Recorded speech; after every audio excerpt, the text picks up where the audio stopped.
as nossas Bíblias em Isaías capítulo 9. Isaías capítulo 9. Eu sou um admirador da maneira com que Deus age. Eu fico assim impressionado que às vezes a gente não presta atenção nos detalhes, né? Einstein dizia que você tem duas maneiras de encarar a vida. Ou que a vida é um milagre, todos os nossos atos, né, tem um milagre de Deus, ou que milagre não existe, né? Eu prefiro acreditar no primeiro. Quando a gente vê as situações, como do Fábio, né? Também tivemos a Ágata, alguns dias atrás, né? Estive acompanhando ela. Deus ainda opera milagres. Isso a gente não pode deixar de esquecer. Eu sei que Deus tem ainda muita coisa ainda para fazer e por fazer em nós.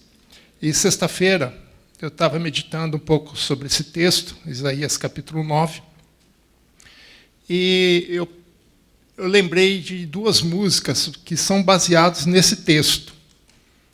Aí eu até pensei assim, acho que eu vou escrever. O pastor Nário pedi uma das duas, né? E tinha uma em especial na minha mente. Aí eu parei e falei, não, senhor, eu vou fazer o seguinte, eu vou deixar na tua mão. Que o senhor, se for da tua vontade, né, dentro daquilo que o senhor quer para nós esta noite, que o senhor dirija o nosso ministério para isso. E, para minha surpresa, na primeira música que foi cantada, foi exatamente ela. Foi exatamente a música que eu queria, uma das duas, né? Mas essa era em especial, porque ela é baseada nesse texto de Isaías capítulo 9. Então vamos ler do 1 ao 7. Mas para a terra que estava aflita, não continuará a obscuridade. Deus, nos primeiros tempos, tornou desprezível a terra de Zebulon e a terra de Naftali. Mas nos últimos, tornará glorioso o caminho do mar, além de Jordão, a Galileia dos gentios. O povo que andava em trevas viu grande luz, e os que viviam na região da sombra da morte resplandeceu-lhes a luz. Tens multiplicado este povo, a alegria lhe aumentaste. Alegram-se eles diante de ti, como se alegram na ceifa e como se exultam quando repartem os despojos. Porque tu quebrastes o jugo que pesava sobre eles, a vara que lhes feria os ombros e o cetro do seu opressor, como no dia dos midianitas. Porque toda bota que anda o guerreiro no tumulto da batalha, toda veste revolvida em sangue serão queimados, servirão de pastos ao fogo. Porque um menino nos nasceu, um filho se nos deu, o governo está sobre os seus ombros, e o seu nome será Maravilhoso Conselheiro, Deus Forte, Pai da Eternidade, Príncipe da Paz, para que se aumente o seu governo e venha a paz sem fim, sobre o trono de Davi e sobre o seu reino, para estabelecer e firmar, mediante o juízo e a justiça, desde agora e para sempre, o zelo do Senhor dos Exércitos fará isso. Para mim, alguns textos são só leituras, para mim já basta. Porque é um texto extremamente profundo, extremamente complexo, mas, ao mesmo tempo, extremamente simples. Eu gosto da palavra de Deus por conta disso. Ela apesar de simples, objetiva, ela tem grande profundidade. E esse texto sempre me chama a atenção, principalmente quando nós consideramos o contexto em que ele foi colocado. Nós precisamos nos remeter, primeiramente, ao momento em que Isaías traz essa profecia ao povo de Israel, mais precisamente ao povo da Judéia, de Judá, em Jerusalém, no ano aproximadamente 700 anos antes de Cristo. Em 722, Samaria já havia caído. A capital do Reino do Norte, Israel, já tinha caído na mão dos assírios. E os assírios agora eram uma ameaça a Jerusalém, ameaça a Judá. E é no meio desse contexto de iminência de uma guerra, de uma iminência de uma invasão por parte dos assírios. Os assírios eram era um povo que não era nada agradável. Quem quiser entender um pouquinho, leia Jonas, porque que o Jonas fugiu para pregar em Nínive, na época, capital da Síria. Ele não queria, porque ele achava que aquele povo merecia o castigo de Deus, né? Então, era um povo que era extremamente temido. E, neste momento, há uma ameaça presente para Jerusalém. Essa ameaça se efetiva no ano 701. Se vocês quiserem ler o próprio texto de Isaías, no capítulo 36, vocês vão ver isso. 36, 37 até o 39 fala dessa situação que acaba se efetivando no ano 701, embora Jerusalém não tenha caído, né, sobre as mãos de Senaqueribe, na época o rei da Síria. Mas o momento não era um momento agradável, era um momento bastante perturbador. E essas palavras, elas vêm para animar, para trazer esperança, para trazer um novo alento, um novo consolo à nação de Israel, dizendo que, apesar de tudo aquilo, Deus ainda está olhando a sua nação, Deus ainda está olhando o que está acontecendo, Deus continua sendo o Senhor da história, e os propósitos de Deus jamais deixarão de ser cumpridos. E aqui ele traz uma visão do reino de Deus.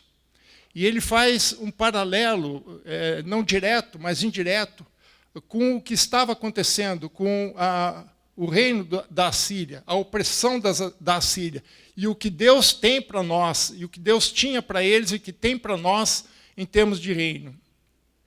E esse texto é interessante porque ele tem 3 partes que nós poderíamos dar de separado. Nós poderíamos falar sobre os objetivos do reino.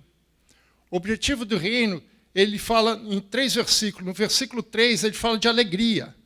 Ele fala que a alegria se multiplicou. Vocês podem reparar que por 3 vezes ele usa a mesma palavra. Alegria lhe aumentaste, alegram-se eles, como se alguém se alegra na ceifa. Ainda usa um outro sinônimo, exultam.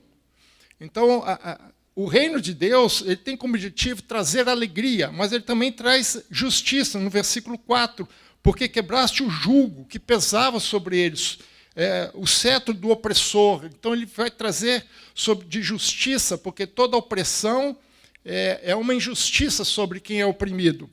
E também ele fala no versículo 5 sobre paz, né? Porque toda bota que andava o guerreiro será queimado, ou seja, não vai haver mais guerra. E é interessante que Paulo também fala a mesma coisa em Romanos, capítulo 14, versículo 17, que ele fala, o reino de Deus é justiça, paz e alegria no Espírito.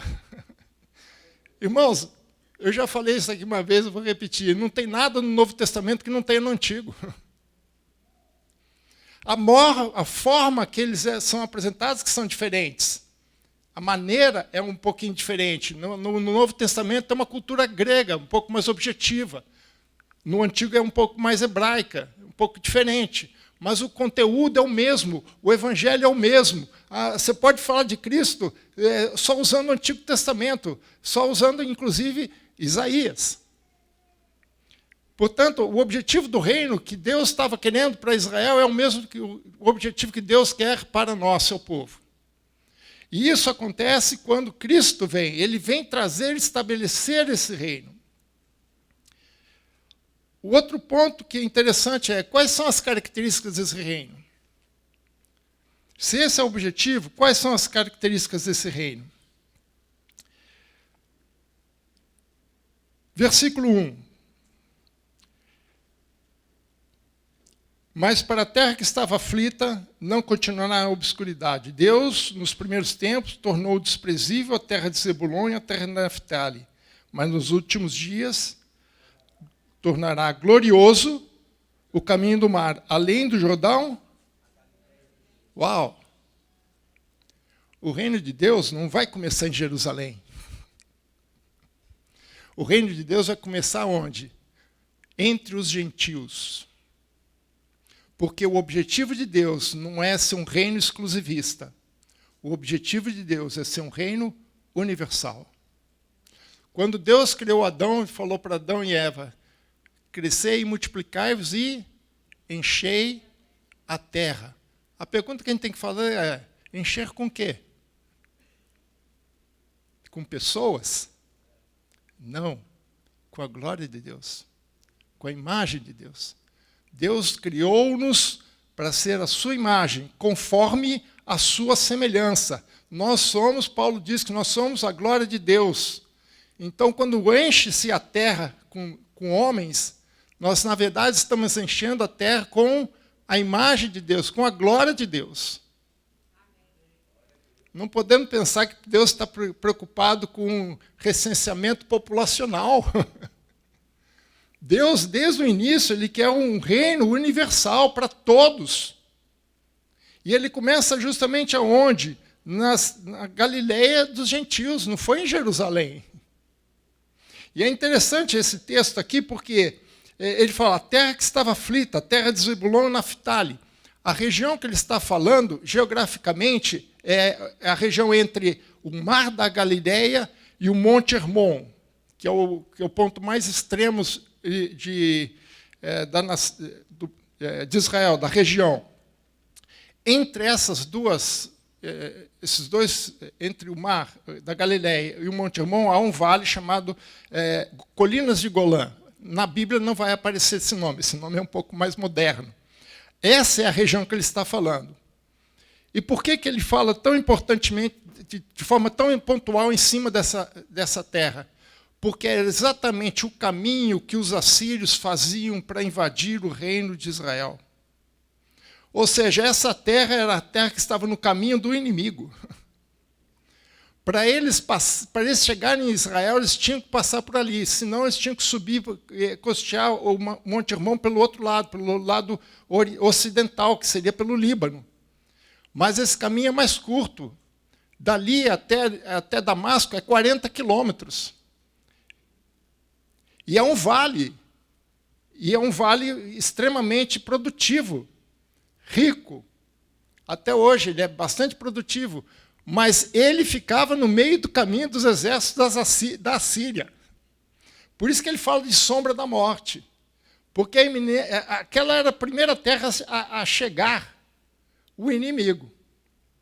Mas é na mesma terra onde o inimigo vai entrar, é a mesma terra que Deus também vai entrar. Por isso, irmãos, que o reino de Deus, ele se manifesta até mesmo nos lugares onde se menos se espera. Não é só em Jerusalém. Muito pelo contrário. Jesus nasceu em Belém, mas ele foi criado na Galileia. Ele era chamado de Galileu. E foi lá que ele começou o seu ministério. Foi lá que ele começou a mostrar e apresentar ao povo, entre os gentios, na Galileia dos gentios, o reino de Deus. Então, se os judeus pensam que o reino de Deus é exclusivo deles, irmãos, está totalmente errado, porque o reino de Deus é universal, é para todos os povos. A segunda característica desse reino é um reino de luz. Veja o versículo 2. O povo que andava em trevas viu grande luz, e os que viviam na região da sombra da morte resplandeceu-lhes a luz. É um reino, a luz aqui representa a presença gloriosa de Deus. Ele é um reino que tira a opressão, que nos livra e nos liberta da morte.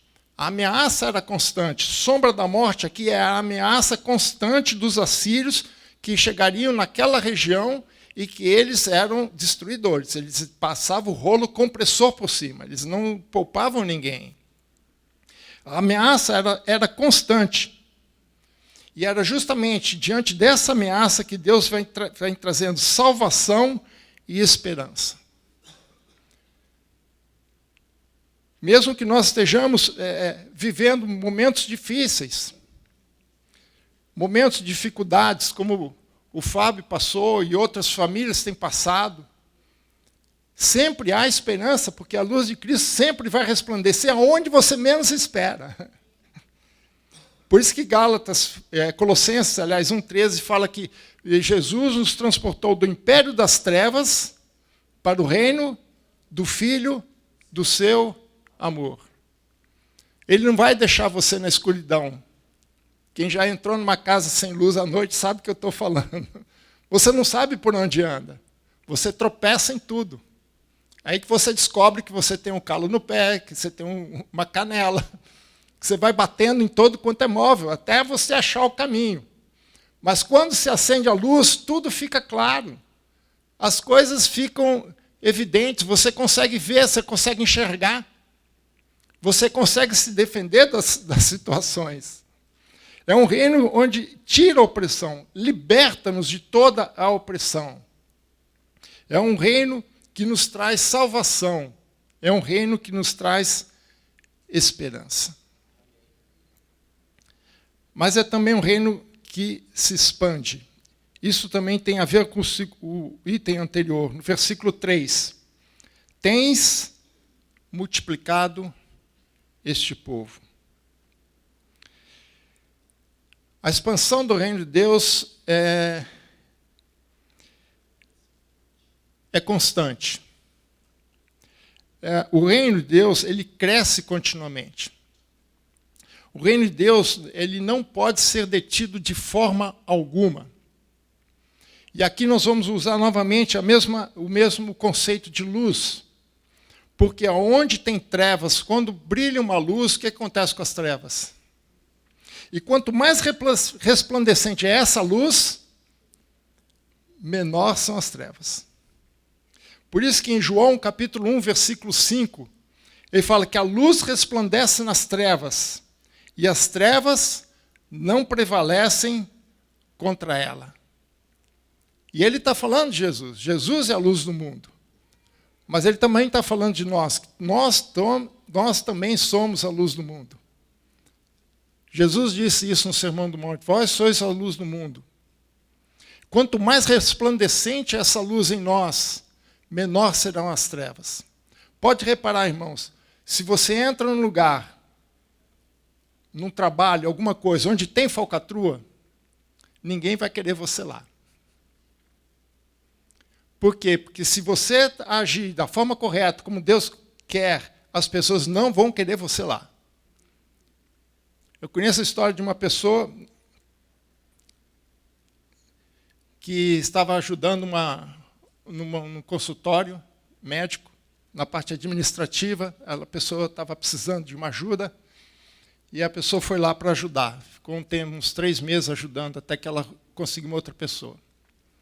E ela conhecia uma pessoa que era, aparentemente, cristã, e que conhecia a administração. Então, essa médica convidou, olha, eu preciso que você me faça um diagnóstico aqui, o que tem problema. Aí ela fez essa análise e disse para essa médica, olha, você não precisa de 2 funcionários, você precisa só de 1. Foi a primeira coisa que ela falou. Então, a outra pessoa foi dispensada. Até aí parecia que estava tudo bem. De repente, algumas semanas atrás, essa médica começou a perceber que havia algo errado. E ela foi investigar por conta, não pediu para outra pessoa. Quando, de repente, ela prestou atenção, ela percebeu que ela estava sendo roubada. A pessoa tinha acesso à sua conta bancária, porque ela precisava fazer os pagamentos, e ela se aproveitava dessas situações para roubar. E aí ela descobriu por que ela precisou dispensar outra pessoa. Porque era uma condição que ela precisava naquele escritório para que ela pudesse fazer o que ela queria fazer. Porque se a outra pessoa estivesse junto, iria policiá-la. Iria mostrar que ela estava errada. E ela não queria que tivesse pessoas que fossem honestas, fossem corretas no seu procedimento, porque ela não era. E isso acontece muito, irmãos. Quando você é uma pessoa honesta, quando você está num lugar, as pessoas não vão querer você. Por quê? Porque a tua luz vai resplandecer de tal maneira que as trevas vão se incomodar com a tua presença. Onde a luz resplandece, as trevas não prevalecem. Há um outro versículo também importante a gente entender, que é Mateus 16 e 18. Essa, acho que, se não me engano, é a primeira vez que Jesus fala sobre igreja, com a confissão de Pedro, né? Jesus pergunta, quem vocês acham que é? E Pedro fala assim, tu és o Cristo, o Filho de Deus. E ele diz a famosa frase, né? Tu és Pedro, né? E sobre esta pedra edificarei a minha igreja. E ele diz uma frase no final que diz assim, e as portas do inferno não prevalecerão contra ela. Uma outra versão que eu acho interessante, que diz, as portas do inferno não a poderão vencer. Aqui há duas linhas de interpretação, que se você quiser vai dar no mesmo ponto. Uma é considerar que as portas naquela época eram elementos de defesa. As cidades eram muradas e tinham portas. Essas portas eram para evitar que os inimigos entrassem na cidade. Por isso que quando os exércitos inimigos chegavam, a primeira coisa que eles queriam fazer é destruir as portas, que é um ponto mais fraco do que os muros. Os muros são pedras, as portas são madeira. Eles queimam as portas e invadem pelas portas. Então, portas é um elemento de defesa. Se olhar por essa perspectiva, nós temos que entender que quem está avançando aqui é a igreja e não o inferno. Aonde a igreja vai, o inferno não vai conseguir resistir, não vai conseguir prevalecer, porque o reino de Deus avança sempre. O reino de Deus, ninguém pode impedir. As portas do inferno vão querer barrar, querer impedir que o avanço da igreja, do reino de Deus, mas ela não vai conseguir impedir. A outra interpretação que segue uma linha parecida, que também nas portas era um lugar de juízo, de decisão. E aqui o significado seria que o juízo do inferno não vai prevalecer contra ele. A condenação que o inferno vem querer trazer sobre a igreja também não vai prevalecer. Porque Cristo está edificando a sua igreja. Cristo é o nosso protetor. Cristo é o que está sobre nós. Então, qualquer linha que você siga, qualquer interpretação que você queira dar para a porta, o resultado é o mesmo. O inferno não prevalece. O inferno não consegue deter a investida da igreja. Nem se ela investir contra a igreja, ela não vai resistir. Por isso que em 2000 anos ela continua firme. Já profetizaram aí que a igreja iria terminar, que o cristianismo ia acabar, até pessoas muito famosas que já morreram. E a igreja continua. Sempre haverá a igreja. Sempre que houver a igreja, também há reino de Deus. A igreja não é o reino de Deus, mas é o agente do reino na terra. Eu gosto de chamar os cristãos de súditos do reino. Nós pertencemos ao reino. E nós somos agentes desse reino. Então, é um reino que não há como impedir. É avançar e avançar. Mas é um reino também que traz libertação. Versículo 4. Porque tu quebrastes o jugo que pesava sobre eles, a vara que lhes feria os ombros e o cetro do seu opressor, como no dia dos midianitas. Esse é um reino que nos traz graça e manifesta o seu poder. Por quê? Ele fala dos midianitas. Para a gente entender os midianitas, nós temos que recordar o que aconteceu em Juízes, capítulo 6 e 7, com Gideão. Israel estava sendo oprimido pelos midianitas. Já fazia mais ou menos uns 7 anos. E a coisa estava feia, a ponto que Gideão estava trilhando trigo aonde se espremia uvas, para esconder, porque os midianitas vinham e levavam toda a colheita deles, não sobrava nada para eles. E o povo estava realmente em grande opressão. E Deus levantou Gideão. E quando Gideão foi levantado por Deus, ele juntou Israel, Deus olhou para aquele povo todo e falou assim, Gideão, tem muita gente. Ele falou assim, como, senhor? Tem muita gente. Tem muita gente. Manda, quem não quiser ir para a batalha, manda para casa. Quem for, tiver em lua de mel ainda, tiver alguma coisa, algum problema familiar, alguma coisa, quiser ir para casa, manda embora. Ele falou, tá bom. Mandou grande parte para ir embora. Sobrou um grupo ainda razoável. Gideão ainda se animou. E Deus falou assim, Gideão, falou assim, o que, senhor? Ainda é muito.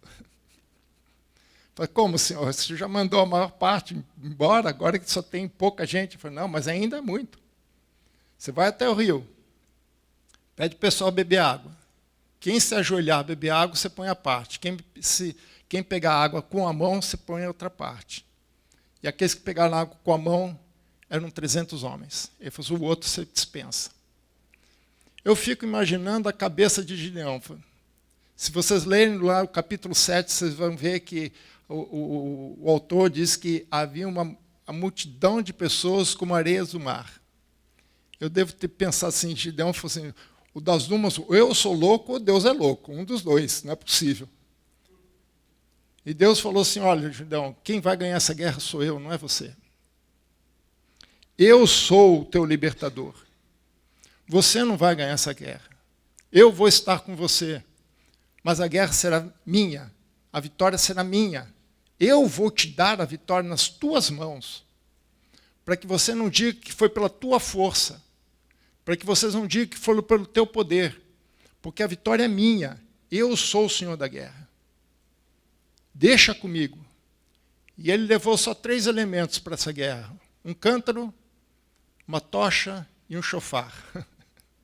Todo mundo fala do cântaro, esquece a tocha e o chofar. Eu não vou falar sobre esses 3 elementos, mas foi com esses 3 elementos que eles venceram a batalha. Apenas 300 homens quebraram o jugo dos midianitas. E houve uma festa depois. O despojo foi tremendo, porque 300 homens, junto com Deus, dispersou uma nação inteira. E é isso que ele recorda ao povo. É isso que ele recorda, através de Isaías, o povo. Assim como eu fui com os midianitas, eu serei com vocês. E veja que ele fala também de 3 elementos aqui, 3 elementos de opressão. Ele fala do jugo que pesava sobre eles, a vara que lhes feria os ombros e o cetro do seu opressor. O jugo é o peso que o opressor coloca sobre nós. É o peso que o inimigo coloca sobre a sua vida, sobre as nossas vidas. Ele veio para tirar esse jugo, tirar esse peso das nossas costas, tirar esse peso da nossa nuca. E ele fala também da vara que feria, porque a vara era usada para castigar aqueles que não estavam trabalhando. É só voltar lá em Êxodo, capítulo 1, 2 e 3, para entender sobre isso. Como o opressor usa instrumentos para ferir o seu escravo, para eles cumprirem as ordens. E cetro é a autoridade do inimigo. Cetro é instrumento de autoridade. E aqui ele está prometendo tirar o jugo, quebrar a vara e eliminar o cetro. É uma libertação total, uma libertação completa nas nossas vidas. Mas é um reino também que ele, na teologia a gente chama imanente, ou seja, ele se concretiza no nosso tempo e no nosso espaço. Veja o versículo 6. Porque um menino nos deu, um menino nos nasceu, um filho se nos deu. Ou seja, é um reino que se realiza no nosso tempo. Isso nos lembra João capítulo 1, versículo 14. O verbo se fez carne. Deus não é um Deus que fica lá no alto esperando as coisas acontecerem, olhando de cima, vendo nós aqui, tendo os nossos problemas e vendo como é que nós resolvemos. Ele não manda a sua notícia, não manda as instruções via WhatsApp. A graça de Deus é tão especial que ele fez questão de não lançar do céu. Ele mandou o seu próprio Filho entregar pessoalmente a nós. Isso, irmãos, significa que o reino de Deus se concretiza no meio de nós. E a prova disso é a encarnação de Jesus. Coincidentemente ou não, esse hino que eu estava pedindo para Deus, esse cântico para Deus, ele também fala de um outro texto importante sobre a encarnação de Jesus, que é Filipenses 2, de 5 a 8. E mesmo ele sendo Deus, não teve por usurpação ser igual a Deus, mas antes se esvaziou, tornando-se servo, tornando-se homem como nós. Irmãos, isso não significa que ele deixou de ser Deus. O que significa que ele não usou nenhum dos seus atributos divinos para cumprir a sua missão. Tudo que Jesus fez, todas as obras, sejam os milagres, sejam as curas, até mesmo a ressurreição de mortos, tudo ele fez pelo poder e autoridade do Espírito Santo. Por isso que ele foi batizado com o Espírito Santo. É o mesmo Espírito Santo que nós vamos falar no retiro. O poder, o dinamis. O mesmo poder que revestiu Jesus também nos reveste. A encarnação de Jesus não se dá apenas na sua presença, mas se dá na presença da igreja. Nós somos corpo de Cristo.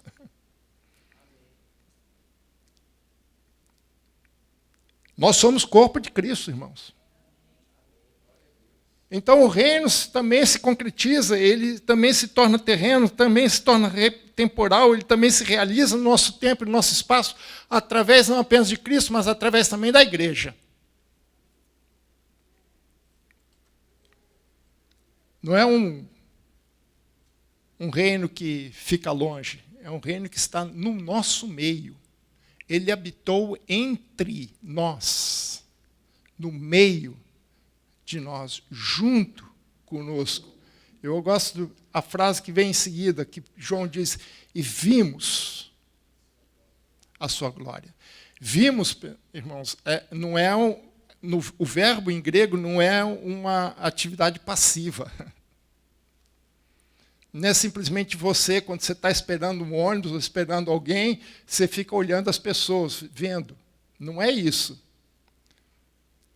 Aqui vemos é uma ação ativa de ver, compreender e admirar o que está acontecendo. Ele não apenas viu, mas ele contemplou, ele ficou impactado. Isso que é o verbo quer dizer.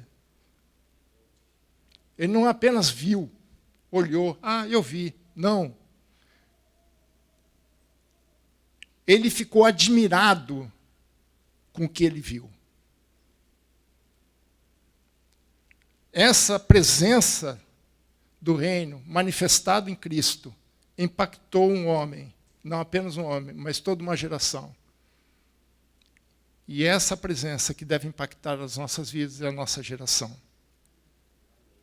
Assim como ele é imanente, ele também é transcendente. Versículo 7. Para que se aumente o seu governo e venha a paz sem fim sobre o trono de Davi e sobre o seu reino, para estabelecer e firmar mediante juízo e justiça, desde agora e para sempre. Ele é transcendente, ele é espiritual e é eterno. É impressionante, irmão, como é que ele pode ser imanente, ou seja, presente, mas também eterno. Temporal e eterno, material e espiritual. Só Jesus para fazer isso. Assim como Jesus, ele era Deus e homem na sua plenitude, o reino também é material, presente no nosso meio e também espiritual. E é um reino que será estabelecido para sempre. Nós estamos apenas de passagem. Como diz o nosso boletim desse mês, nós somos apenas peregrinos em direção ao nosso reino eterno. Mas esse reino não será dado a qualquer pessoa. Para um reino desse tipo, com esses objetivos, com essas características, esse reino exige alguém especial para governá-lo, para estar à frente dele, para guiar esse povo e exercer a sua autoridade sobre ele. Um rei chamado por Deus, determinado por Deus, que possa assumir a responsabilidade e o governo desse reino. Por isso que no versículo 6 ele fala que o governo está sobre os seus ombros. E aí ele diz, e ele será as versões normalmente diz o seu nome será, mas a tradução mais adequada, mais correta em relação ao sentido da palavra é: e ele será chamado de maravilhoso conselheiro. O pastor Aníbal abriu com Isaías 11, né, pastor? E voltando lá, já que já foi citado, o versículo 2, 11, 2, ele diz assim: e repousará sobre ele o Espírito do Senhor, o Espírito de entendimento, o Espírito de conselho e de fortaleza, o Espírito de conhecimento e de temor de Deus. Quer conselheiro mais maravilhoso que esse? Se vocês pegarem na Bíblia, no Novo Testamento, vocês olharem essa palavra maravilhoso, vocês vão ver que ela aparece 30 vezes no Novo Testamento, 27 vezes nos Evangelhos, falando de Cristo. As pessoas se maravilhavam, admiravam pelas suas palavras, não era pelo que ele fazia, mas era muito mais pelas suas palavras. Porque ele falava com autoridade, com conhecimento, com sabedoria. Porque sobre ele havia um espírito de conselho. Gostei do Fábio que falou assim: eu tinha que vir para a igreja, que é o melhor lugar onde você está passando problema. O melhor lugar é a igreja. Tem gente que fala mal da igreja, mas ainda é o melhor lugar para você estar. Porque uma família é como a igreja, a igreja é como uma família. Na igreja, quem é filho único não sabe muito isso, mas eu venho de uma família de 6 irmãos. A gente sabe que existem as encrencas entre os irmãos, mas nós não deixamos de ser família. A gente briga internamente, mas fala mal dos meus irmãos só para você ver o que acontece. Mas ele é um Deus, é um rei que é maravilhoso em conselho. Você quer um conselho? Pergunte para Jesus. Esse rei, sábio conselheiro, maravilhoso conselheiro, ele terá capacidade para governar, saberá como governar. E isso fala um pouco da sua onisciência. Lembra que Jesus é homem, mas Jesus é Deus também. Ele vai governar eternamente, não como homem, mas como Deus. A função dele como homem já foi cumprida, agora ele vem como Deus. Ele veio primeiramente como um cordeiro, né, o cordeiro de Deus que tira o pecado do mundo, mas ele vai voltar como um leão. Então, Deus, aqui, quando ele fala que ele é um maravilhoso conselheiro, ou como fala Isaías também, 28, 29, ele fala que ele é maravilhoso em conselho e grande em sabedoria. Ele aponta para a onisciência de Deus, porque ele vai governar eternamente com a sua sabedoria. Mas ele também é um Deus forte. Algumas versões falam Deus poderoso. Novamente interessante a palavra aqui, forte, né, poderoso. Ele é indicado na Bíblia como, muitas vezes ele é traduzido como valente. Ou seja, indica uma pessoa que é guerreiro, um herói de guerra, um homem valente, um libertador. Não é forte musculoso.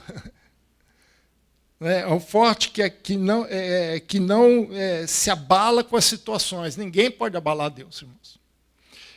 Salmo 24, 8, explica bem isso. As palavras de Davi. Quem é o Rei da Glória? O Senhor forte e poderoso. O Senhor poderoso nas batalhas, irmãos. Esse é um rei que não deixa você na batalha sozinho, ele vai junto com você na batalha. E ele é valente, ele não se acovarda, não. A gente se acovarda, mas ele não. Ao contrário, quem vai se acovardar é o inimigo. As portas do inferno não vão prevalecer contra ele. Então, é que mostra que ele é um Deus que é valente, que ele não se intimida com as situações. Se Deus um dia se intimidar com qualquer situação, eu estou fora. porque ele vai deixar de ser Deus. O dia que Deus perdeu o controle da situação, eu deixo de servi-lo, porque ele perdeu. Então, quem é que tem o controle? Esse eu vou servir. Mas ele não perde o controle, porque ele é um Deus forte, ele é um Deus poderoso, ele é um Deus que enfrenta as batalhas.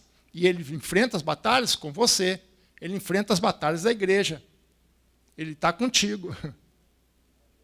Ele é corajoso. Se você tem medo, por isso a Bíblia fala várias vezes, não temas, não temas, não temas. Hoje de manhã o pastor pregou sobre Maria, né? E falou, não temas. Porque a nossa tendência é temer, mas Deus não teme, então vai com Deus. Porque com Deus a vitória é garantida. Nisso, com essa característica, nós vemos também que ele não é somente onisciente, mas ele também é onipotente. A terceira característica é Pai eterno, ou Pai da eternidade, como algumas versões. Aqui nós temos que entender as duas palavras, tanto Pai como eterno. É que ele não está substituindo Deus, o Deus Pai, né? Não é isso que ele quer dizer. Mas é conforme fala Salmo 103:13. Salmo 103:13 fala assim, como o pai se compadece de seus filhos, assim o Senhor se compadece dos que o temem.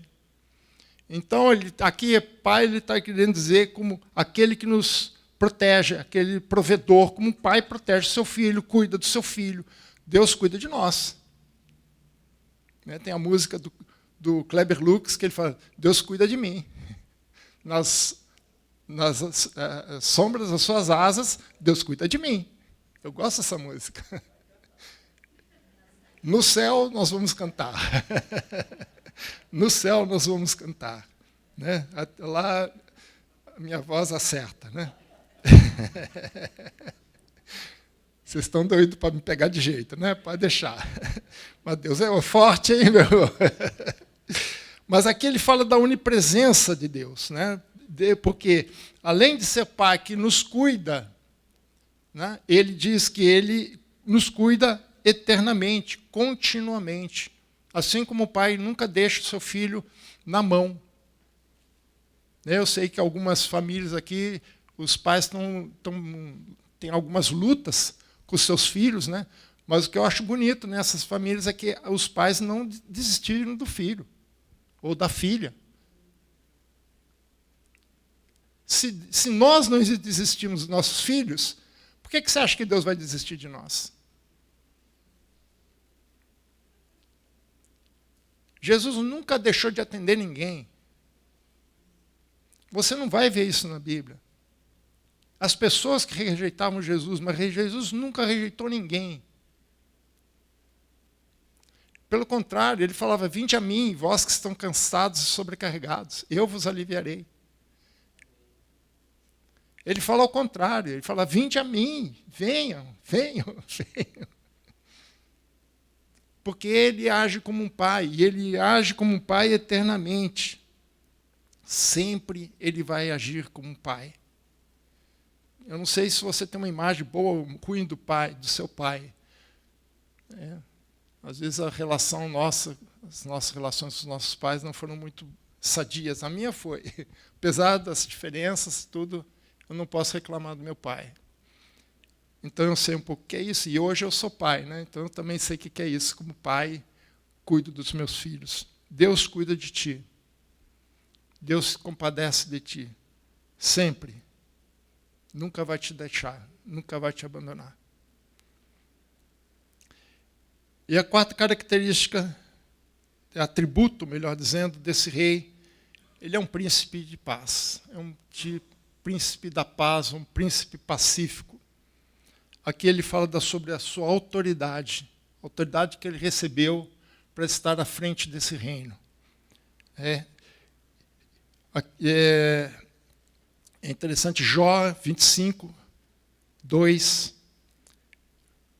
Não foi Jó quem disse, ele diz assim, a Deus pertence o domínio e o poder. Ele faz reinar a paz nas alturas celestes.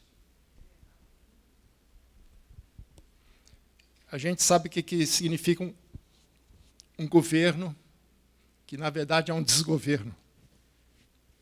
A gente tem visto, não só no Brasil, mas em muitos países ao nosso redor, líderes, governantes, que não se preocupam com o seu povo, não se preocupam em dar um bem-estar ao seu povo, se preocupam mais com seus próprios interesses que os interesses do povo.